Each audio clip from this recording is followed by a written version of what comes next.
ഒരു പഴയ English thriller cinema പരിചയപ്പെടുത്താം. ഒരു ക്ലാസിക് സീരിയൽ കില്ലർ പടമാണ്. ഇത് മാത്രമല്ല, ഇത് ശരിക്കും റഷ്യയിൽ ജീവിച്ചിരുന്ന ഒരു കുപ്രസിദ്ധ സീരിയൽ കില്ലറിന്റെ യഥാർത്ഥ ജീവിത കഥ കൂടിയാണ്. റോബർട്ട് കലന്റെ ദ കില്ലർ ഡിപ്പാർട്ട്മെന്റ് എന്ന ബുക്കിനെ ആധാരമാക്കി HBO നിർമ്മിച്ച ഒരു TV മൂവി കൂടിയാണിത്. അപ്പൊ നമ്മൾ ഇന്ന് ഈ സിനിമയെ കുറിച്ചാണ് സംസാരിക്കുന്നത്.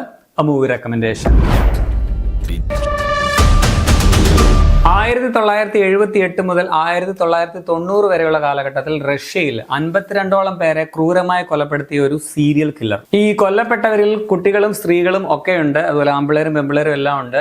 ഇരകളിൽ 35 പേർ 17 വയസ്സിന് താഴെയുള്ള കുട്ടികൾ മാത്രമായിരുന്നു. വനപ്രദേശത്തിന് അടുത്താണ് മൃതശരീരങ്ങൾ കണ്ടെടുക്കുന്നത്. ഫോറൻസിക് വിദഗ്ധനായ ഡോക്ടർ ബുറക്കോവിനാണ് ഈ കൊലപാതക പരമ്പരയുടെ അന്വേഷണ ചുമതല ലഭിക്കുന്നത്. കില്ലറെ തേടിയുള്ള അദ്ദേഹത്തിന്റെ അന്വേഷണത്തിന്റെ കഥയാണ് ഈ സിനിമ പറയുന്നത്. ചിത്രം 1995 HBO TV മൂവിയായിട്ട് വന്ന സിറ്റിസൺ എക്സ്. ഈ സിനിമ സംവിധാനം ചെയ്തിരിക്കുന്നത് ക്രിസ് ജെറാൾമോ ആണ്. അതായത് നമ്മുടെ മിസിസിപ്പി ബേണിംഗ് പോലെയുള്ള കിടിലൻ ക്ലാസിക് പടങ്ങൾ സംവിധാനം ചെയ്ത ഡയറക്ടറാണ്. യഥാർത്ഥ സംഭവത്തെ വളരെ റിയലിസ്റ്റിക് ആയിട്ടാണ് സിനിമയിൽ അവതരിപ്പിച്ചിട്ടുള്ളത്. ചെറിയ രീതിയിൽ ഫിക്ഷൻ കൂടി കലർത്തിയിട്ടുണ്ട് എന്ന് മാത്രം. അതുമാത്രമല്ല, ഒരു ക്രൈം ത്രില്ലർ ആണ് എന്നതിനോടൊപ്പം തന്നെ ആ കാലഘട്ടത്തിലെ സോവിയറ്റ് പ്രൊപ്പഗണ്ടയും ബ്യൂറോക്രസിയും മൂലം കുറ്റവാളിയെ കണ്ടെത്തുന്നതിൽ ഉണ്ടായ വീഴ്ചയൊക്കെ വളരെ യാഥാർത്ഥ്യമായിട്ട് തന്നെയാണ് അവതരിപ്പിച്ചിട്ടുള്ളത്. അവിടുത്തെ സിസ്റ്റത്തിന്റെ പിഴവ് കൊണ്ട് മാത്രമാണ് ഈ കില്ലറെ അത്രയും വർഷമായിട്ടും പിടിക്കാൻ സാധിക്കാതെ പോയതും. ഒരുമാതിരി കയ്യെത്തും ദൂരത്ത് വരെ കിട്ടിയിട്ട് പോലും നഷ്ടമായ ഒരു അവസ്ഥയായിരുന്നു. സോ ഈ രാഷ്ട്രീയമായിട്ടുള്ള ഇടപെടലുകളും അതുപോലെ സീനിയർ ഉദ്യോഗസ്ഥന്മാരിൽ നിന്നുള്ള പ്രഷറും ഫോറൻസിക് സാങ്കേതിക വളർച്ചയുടെ അഭാവവും ഒക്കെ നായകൻ ഡോക്ടർ ബുറക്കോവിനെ വല്ലാതെ മാനസികമായിട്ട്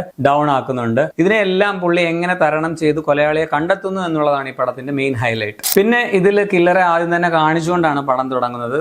സസ്പെൻസ് കില്ലർ ആരാണ് എന്നുള്ളതല്ല. സോ ആരാണ് കൊലയാളി എന്നതിനപ്പുറം അയാളെ എങ്ങനെ പിടികൂടുന്നു എന്നുള്ള ആ ഒരു പ്രോസസ്സിനാണ് പടത്തിൽ കൂടുതൽ പ്രാധാന്യം കൊടുത്തിട്ടുള്ളത്. യാഥാർത്ഥ്യത്തോട് ചേർന്ന് നിൽക്കുന്ന രീതിയിലുള്ള അവതരണം കൊണ്ട് തന്നെ നല്ല ഇമോഷണൽ ഡെപ്ത് ഉള്ള തിരക്കഥ കൂടിയാണ്. നമുക്ക് നായകനോടും പുള്ളിയുടെ സീനിയറിനോടും ഒക്കെ ഒരു ഇമോഷണൽ അറ്റാച്ച്മെന്റ് തോന്നുകയും ചെയ്യും. പടം സ്ലോ ബേൺ ത്രില്ലർ ആണെങ്കിലും എൻഗേജിംഗ് ആയിട്ടുള്ള സ്റ്റോറി ടെല്ലിംഗ് ആണുള്ളത്. അതുപോലെ കഥയിലേക്കൊന്ന് ഇന്നാകാൻ പറ്റിക്കഴിഞ്ഞാൽ പിന്നെ നിങ്ങളെ പടം ഒട്ടും മുഷിപ്പിക്കുകയുമില്ല. ഈ മെമ്മറീസ് ഓഫ് മർഡർ അതുപോലെ സോഡിയാക്ക് സിനിമകളൊക്കെ ഇല്ലേ, എന്റെ ഫേവറേറ്റ് പടങ്ങളാണ്. ആ ഒരു വൈബ് തരുന്ന ഒരു സിനിമ കൂടിയാണ്. ഇതിൽ 3 മെയിൻ ക്യാരക്ടേഴ്സ് ആയിട്ട് വന്ന താരങ്ങളുടെ ഗംഭീര പെർഫോമൻസ് പടത്തിലുണ്ട്. അതായത് നായകൻ കേണൽ വിക്ടർ ബുറക്കോവ് ആയിട്ട് വരുന്നത് സ്റ്റീഫൻ റേ ആണ്. എന്ന് വെച്ചാൽ പുള്ളി ശരിക്കും ഒരു ഫോറൻസിക് ഡോക്ടറാണ്. വളരെ അപൂർവമായിട്ട് അദ്ദേഹം ഡിറ്റക്റ്റീവായി മാറുകയാണ്. ആ കഥാപാത്രം കടന്നു പോകുന്ന മാനസിക സമ്മർദ്ദങ്ങളൊക്കെ ചെറിയ ടൈമിനുള്ളിൽ തന്നെ പുള്ളി ഗംഭീരമായിട്ട് അവതരിപ്പിച്ചിട്ടുണ്ട്. അതുപോലെ തന്നെ പുള്ളിയുടെ സീനിയറായിട്ട് എപ്പോഴും പുള്ളിയെ സപ്പോർട്ട് ചെയ്യുന്ന കേണൽ ഫെറ്റിസോവ് ആയിട്ട് വരുന്ന ഡൊണാൾഡ് സദർലൻഡിന്റെയും ഗംഭീര പെർഫോമൻസ് പടത്തിലുണ്ട്.